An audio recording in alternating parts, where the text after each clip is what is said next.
Oh, hello and welcome back to CMG Oral Space Lessons. This is a masterclass on candlestick patterns, right? And this is episode 5, right? So I would suggest that if this is the first time of watching this series, you go back to the beginning of the series, episode 1, 2, 3, 4, and then you come back so that at least you understand what we are doing here. So this is episode 5. My name is Kuju, and I'll be your tutor for today. So without further ado, without wasting much time, we'll treat today on the subtopic Doji Candlestick Pattern. Right? We have done the several of them, a number of them, and now we are on Doji. Right? The name sounds like Japanese, right? Because the book is actually written by a Japanese, right? So that is it. Doji stick candlestick pattern. Now, Doji stick candlestick pattern is we have about 4 types of them. We look at them, so you have to pay attention. They are very important. When you see them on your charts or in the markets in the price action, you should understand what they mean.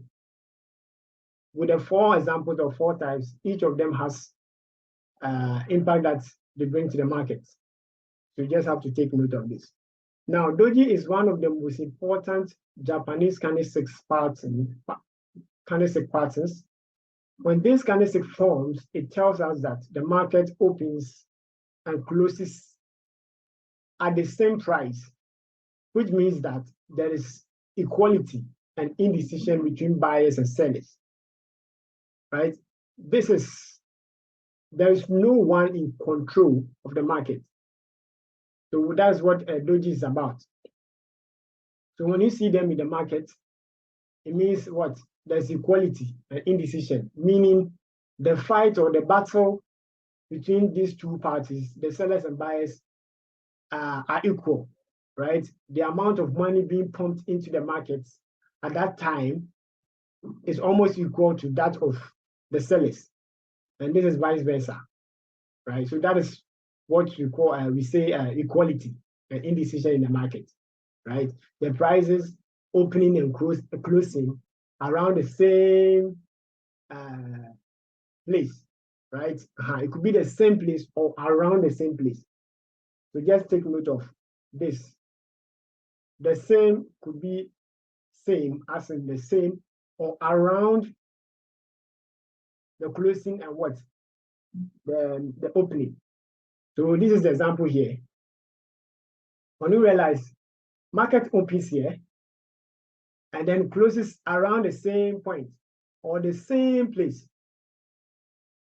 So this is as simple as that. Price opens and closes around the same point. So you realize this is the opening. We have the opening labeled here, and then the closing labeled here, right? So you opens and closes around the same point.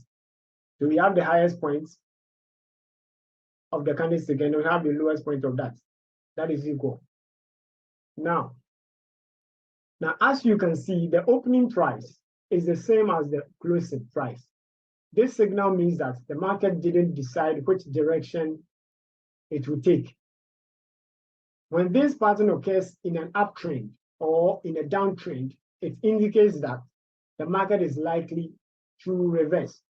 So the likelihood here, the word used here, is talking about the probability that the reverse or reversal might happen. So the reversal means that when the price generally was moving up, it's going to reverse and go in the opposite direction. If prices was also moving down, it's going to reverse and going upward. So that is what it means, right? So we are talking about the impact. So normally when you see them at the top, it's going to go down. You see them at the down, it's going to go up. That's the idea here, right? Now, I was saying something like when we have something we call noise in the market. So many a time such candlestick patterns could be formed at anywhere in the price action or the chart, and they will not take impact, right? It may happen maybe in the middle somewhere, or somewhere anywhere near the middle or down. It doesn't really mean it's going to happen. So we call them noise. When you say noise, it means that you see them, but they will not really have impact, right? So we are looking at the fact that a candlestick formation is formed. You identify them, and then you look at where they actually formed.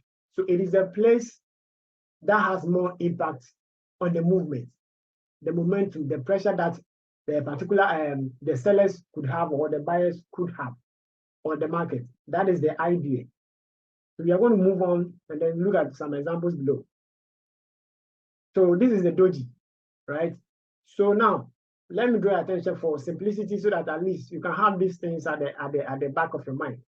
When we talk of the doji, the simple term of it, we have doji, we have under doji, we have different types of the doji, right? We have the dragonfly, we look at them, dragonfly, gravestone, and all that, right?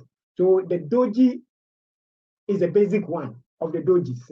That's what I can say, right? So the doji is in the form of what? The plus sign, as in the addition sign in your mathematics, like in this form. They happen in this form, right? Like a plus sign. So just get this at the back of your mind. The plus sign, and then they have the closing and the opening prices what happen around the same point. So that is it. And then we also look at the fact that when you see them at the top of an uptrend, we have looked at this, what is at the top, what is an uptrend, and then what is a downtrend in general, right? So if you have not read about it, I think you have to go back to the previous videos and then have a fair knowledge of that, even though we treat them in index, at least. So that is it. So an uptrend is prices generally what's moving upward. And then the downtrend is when prices generally move what? Downwards, right? So with their movements, they will get to a point that we have something like an uptrend, the top of it, or at the end of it, and then the same way for the downtrend, right? So here, when prices got to this level, right, the top of it, the top of an uptrend, this would be the top of an uptrend, and in the same way, the beginning of a downtrend. So we are looking at what? The top of an uptrend, like the book was saying initially, right? So we are at the top of it. So the moment you see this kind of pattern form in this red pattern, when you see it here, it's at the top of it. So there's a probability. We are not saying that always this is what is going to happen, because there are times when, in fact, you start to do the practice and do the trading, you realize that sometimes this may actually happen in the market or on the chart, but it will not really have impact. But we are talking about the frequency, the probability that when we see these things at the top of an uptrend or at the end of an uptrend, then there's higher probability, higher chance that the market is going to what? Move downwards. So that is what we have seen here.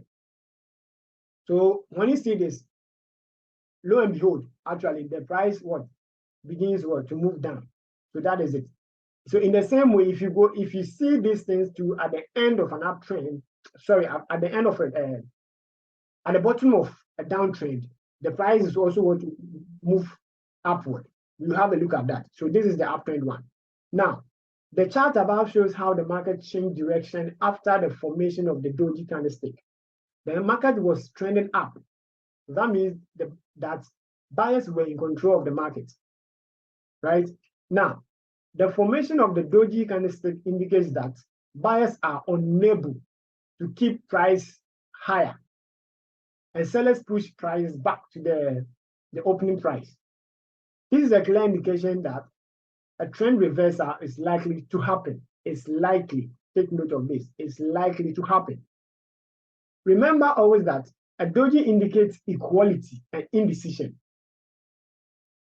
right? Equality and indecision. Indecision means that the market does not even know which direction to actually move. It's confused, right? So many a time when you see these things, you shouldn't rush into taking action. You just have to wait. Like we said earlier, look at your confluence. We have discussed this term in the previous videos, the confluence. So if you think your confluence is okay, is strong enough, then you can go in. So it's not a matter of just seeing a doji candlestick and then you enter the market in haste. You just have to relax and then see and check other factors, right?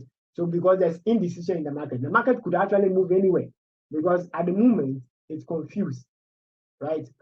But we are also saying that there's a higher chance that when you see them at the bottom, then there's a higher chance that it's going to what? Move in that opposite direction. So that is it. Now, when it is found at the bottom or at the top of an uptrend, it is considered as a sign that the prior trend is losing its strengths. So that's what we have said just now. Now, so if you are already riding that trend, it's time to take profits. It can also be used as an entry signal if it is combined with other technical analysis. So if you're already buying, right? Let's say you were here, you bought from here, and the price has moved up and moved up. So you got to a point that you are at the end of it here, and then you see a doji candlestick being formed, right? So when you see it's advisable that you do what? You take your profits and exit the market. Now, after exiting the market, someone or you yourself might want to what? Enter the market again. Because it could actually be used as what? Your entry point. Even though this was your TP, can also be used as what? The entry point. Because we said that there's a likelihood that the trend or the market will reverse its direction. So you can follow it this way by what? By selling. So if you sell here, you could exit here, and at the same time, you sell here, right? You sell here, your TP could actually be here also, and then your SL somewhere around here. So that is it, right? We move on. Now, like I said, Doji has different types, about 4 or 3 of them, right? So we have basically looked at what is a doji. Doji in the form of what? The plus sign, the addition sign. That is it. Now we are going to look at the second one called the dragonfly. The dragonfly doji pattern, right? So that symbol or that pattern is in the form of what? The cross, right? The cross. So the cross. So normally, if you take let's say the vertical line, the line that crosses it, it's almost at the top or maybe anywhere near the top, right?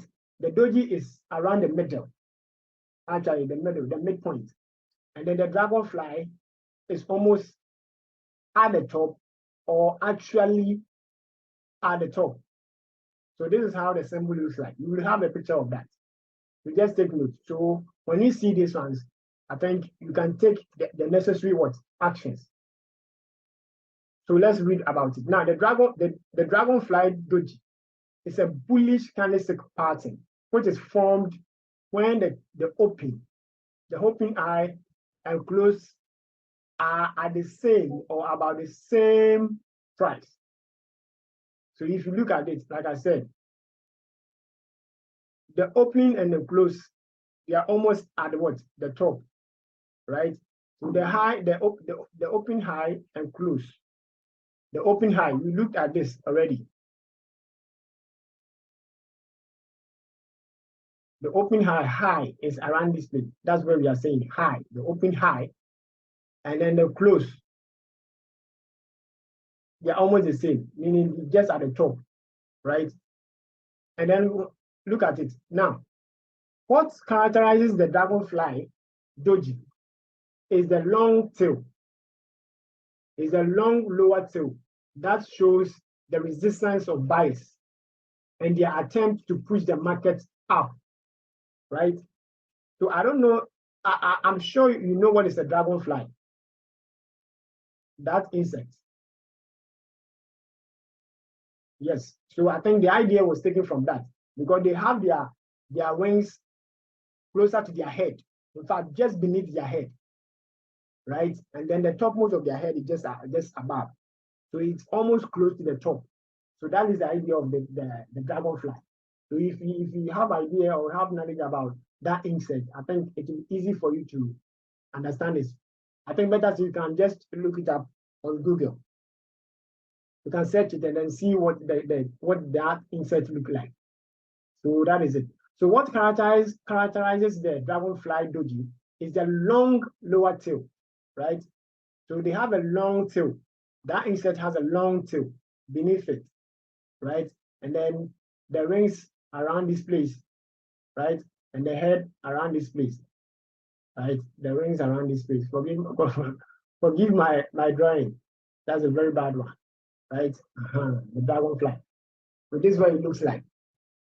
So we are saying that it has a long lower tail, right? The long lower tail here. That shows the resistance of the buyers.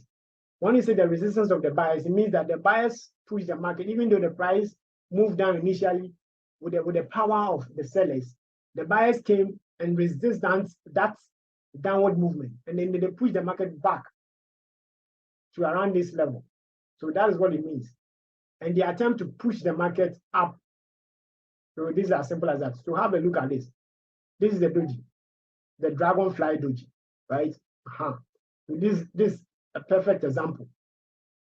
There are times you also see, like I said earlier, you see that there's a small wick above what? The closing price. Or better, so you can even find it this way, straight, just at the top. You just have to take note of this. It's as simple as that. So the closing and then opening just around that point, long with a longer tail, a very long one. And this, we said that is what? It's a bullish candlestick, right? It's a bullish candlestick. So meaning, usually when you see them in the market, it means that the market is going to what? Move up. The buyers are still in control of the market. The probability is very high on the upper. They want to move it. The buyers are in the advantage, moving the market up. So that is it. Now let's read about this. The illustration above shows us a perfect dragonfly doji. The long lower tail suggests that the forces of supply and demand are nearing a balance, right? And that the direction of the trend may be nearing a major turning point. So we'll talk about supply and demand later in this series. I don't want to bring up new ideas, new terminology that might get you confused. We are just going to stick to the fact that when you see a bullish candle like a dragonfly, the market is going to move up, right? So that is, now let's look at what is here, under here. Is that, see the example below that indicates a bullish reversal signal created by a dragonfly doji. Let's see what it means. So this is it. Now, generally, the market is what? Moving down. It's moving down. And then we have come to what? A downtrend of it with a support, with the help of a support level, right? Don't worry, we'll still talk about what is a support line and then the resistance line, right? But for now, just stick with me. I just buy the idea that there's what? An imaginary what? Line here, which when the price hits, it will move up because there is what? A formation of what? A dragonfly doji being formed here. So when it is found here, the market is going to reverse and then go the opposite direction, right? That's when the market, the prices is what? Moving downwards until a dragonfly is formed. So when it formed, there's a higher chance, a probability that the market is going to what? Move up. So let's read more about it. In the chart above, the market was testing the previous support level, right? Support level in 3 days. Support level that caused a strong rejection from this area. So when this formed, this caused a rejection because it was moving down. Now the market the downward movement has been rejected by this formation of what? The dragonfly candlestick pattern. So when this formed, It's going to move the market up, move it in the opposite direction. Now, the formation of the dragonfly doji with the long lower tail shows us that there's a higher buying pressure in that area, right? So when they go here, it forms here. Now that means the buyers have come into the market with a strong momentum, strong force, a lot of money, huge sums of money into the market. So they will just take control of the market. Then the opposite direction will come into play. Now, if you can identify this candlestick pattern on your chart, it will help you visually see when support and demand are located, right? I don't want to come here, I can explain it here, but I don't want to bring the idea of demand and support line. Demand happens at the top, and then the supply also happens down, right? Don't worry, we will have a look at these things. Now, when it occurs in downtrend, now we are looking at the location, as in where, when the formation happens, it's going to have a great impact, right? Now, when it happens in a downtrend, meaning when prices are going down in general, prices are moving down in general, it is interpreted as a bullish reversal. As a bullish reversal. The bullish reversal means that the market is going to move up. Bullish reversal. So now look at the term now. I told you in general that when you see a reversal, when you see a trend reversal, it means that whatever direction it was going initially is going to move in the opposite direction. That's a trend reversal in general. But the moment they qualifies it with bullish or bearish, it means that the market is going to move in respect to that adjective being used there. Now we are saying bullish reversal. So bullish reversal means the market is going to go up. It's going to start buying massively. So that is the idea. Now, but as I always say, you can't trade candlestick pattern alone. You will need other indicators and tools to determine high probability dragonfly doji signals in the market. Now, take note, every line or every phrase or every terminology that I underline, you have to take note of them because you can't do away with them. So when I get there, I might throw more light on that, or I'll just touch on it and then move. That's when you need to have much information to be learned. Then I can even touch on it and then go. But if I explain it, just listen to them. It's very important. So high probability means that there could be probability of any kind, right? So in this profession, we are always on the lookout for higher probabilities, right? Because the market can do anything at all. The market can move anywhere at all. That is why we qualify with the words high probability or higher probability, because there are a lot of probabilities around, which will not even have any great impact on the market. So, but the moment you see a higher probability, you have to look at them very well. So this technical analysis is with the idea of having information, having knowledge about higher probability setups, but that's what is tradable. Don't just jump into the market impulsively. So the higher probability, when you see them, you should look at that. So when you see a doji dragonfly at the bottom, then there's a higher probability that is going to move in the bullish sense. So that is it. Now, we move to the third one. The doji itself, basically, we have the dragonfly, right? The doji was in the form of, I'm going to take that, doji in the form of the plus sign, the dragonfly in the form of the cross, or the T form, and then we have moved to the gravestone. The gravestone, we are talking about grave. The word is taken from a grave, right? Grave. Every grave is something that is dark. Something that is dark in the ground, right? Sorry, it's dark. So it goes something like this. It's grave. It's downwards. It's grave. So it's downwards. So it could be this way, or better still, this way. I hope you get it. So just have this in your mind, right? You should have a simple way of what? Learning. That is what I do when I teach. Because sometimes the reading might get you confused. You may not be able to remember everything. So the visualization is very important, right? So you just look at these things.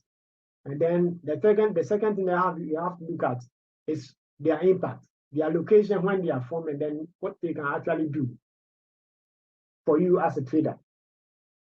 So now the gravestone doji is the bearish version.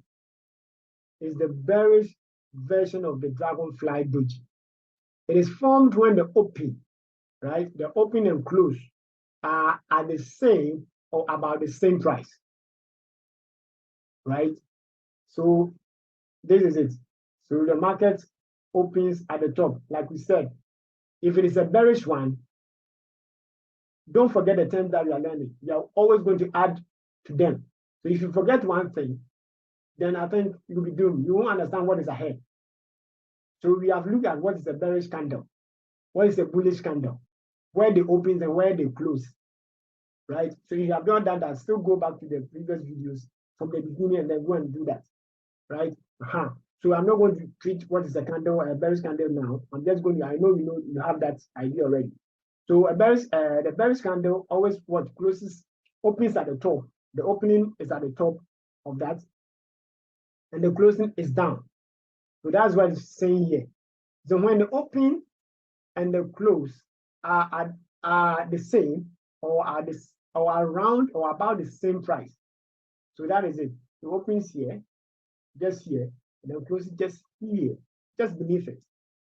Now, what differentiates the gravestone doji from the dragonfly doji is the long upper tail, right?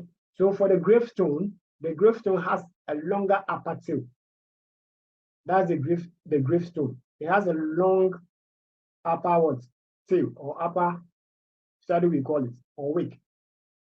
Then the dragonfly has a longer lower tail. You just spot the difference.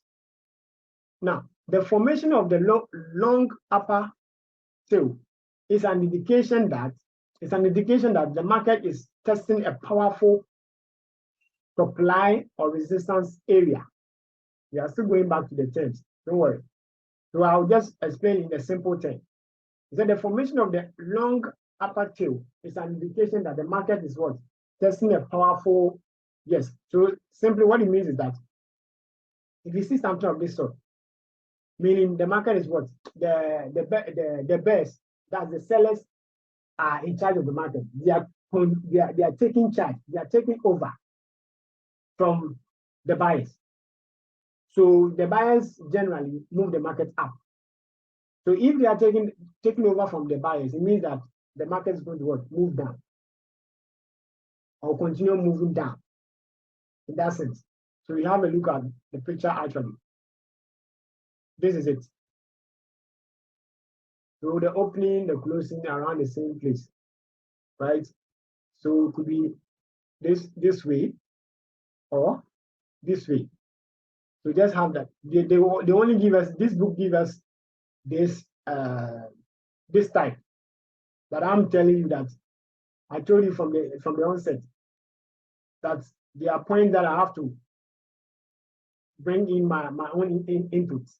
So that is it. So it's not always this way, but it can be this way also. Across being turned upside down, right? Because the sellers the buyers try to move the market up. Then the sellers came with another extra force. Then they push the market back. So that is the psychology behind this candlestick for me. Now, the image above illustrates a perfect gravestone doji. This pattern indicates that while buyers were able to push prices well above, meaning that the buyers were able to push the market above, then grammatically, I think there shouldn't be a full stop around this place. It should actually continue, right? There shouldn't be a full stop here, probably a comma. So the image above illustrates the perfect gravestone doji. This pattern indicates that while buyers were able to push prices well above the opening, later in the day, sellers overwhelmed the market, pushing the price back down. That is it.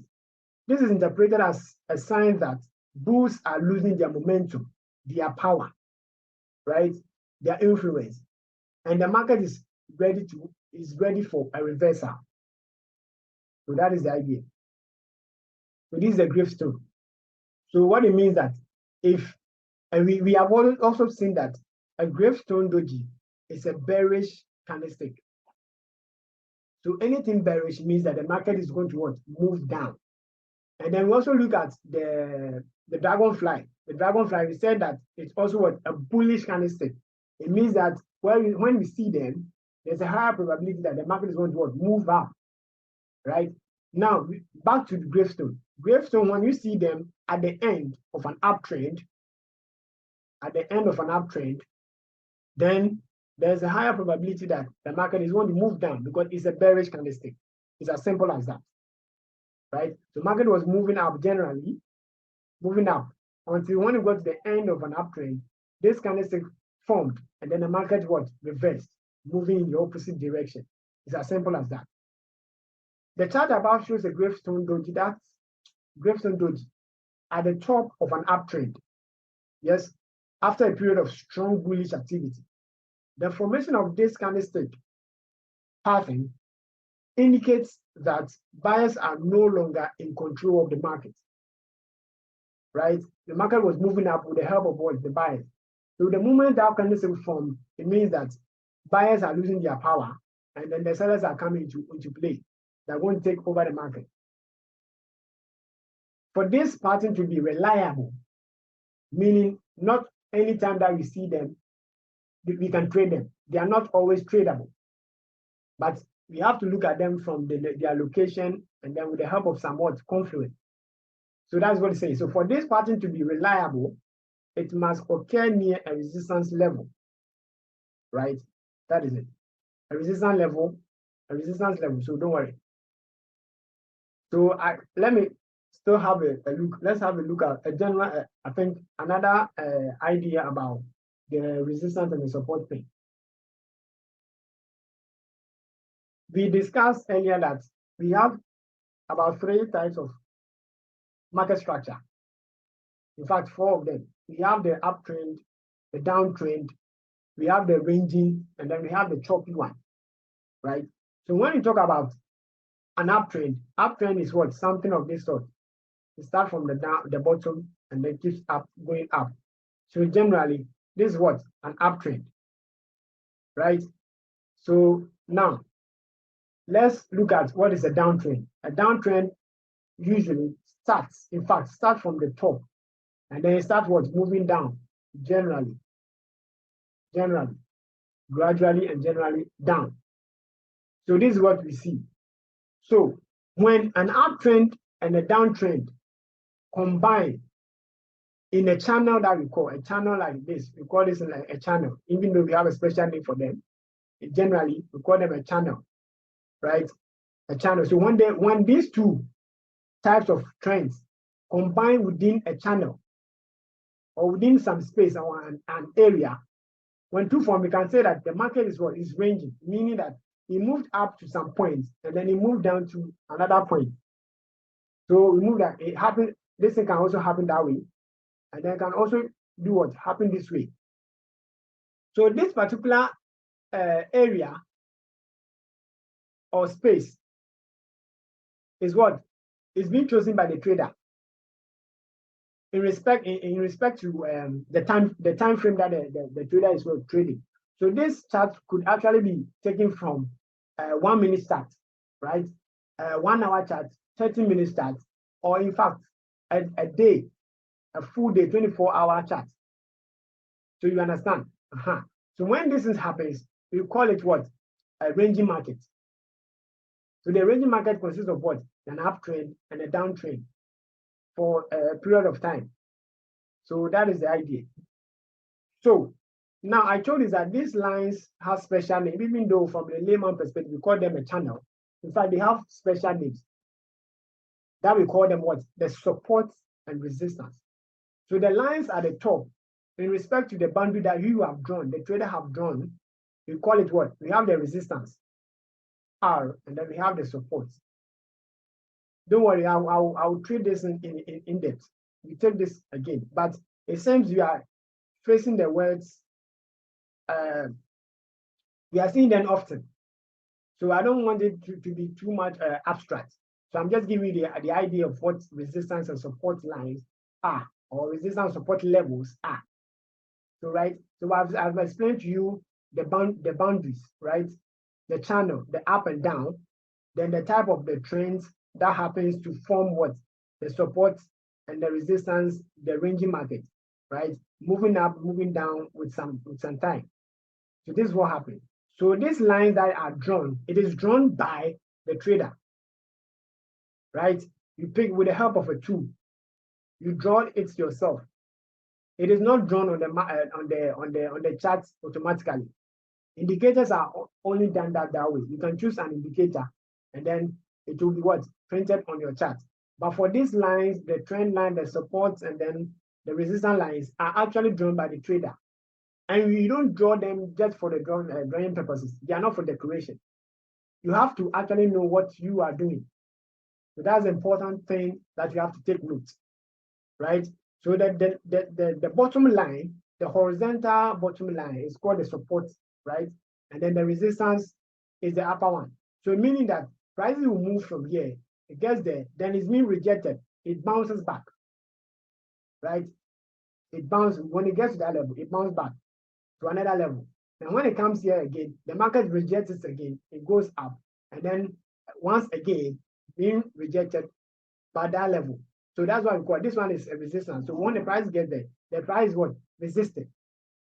When it gets to the bottom two, it's being supported. There's much power there. So they can't move past it. Then it goes back that way. So this is as simple as that. We have a graphical representation of the support and resistance levels, and then you have the idea, the perfect idea of what they are.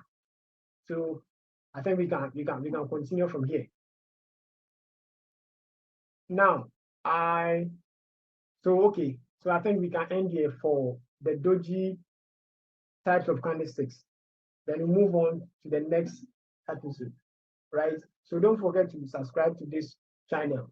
You can check the bios and then the description for other information that you want, right? You can write to us. We provide private lessons for our students. So if you are interested, you can get back to us. Thank you very, very much. See you in the next episode.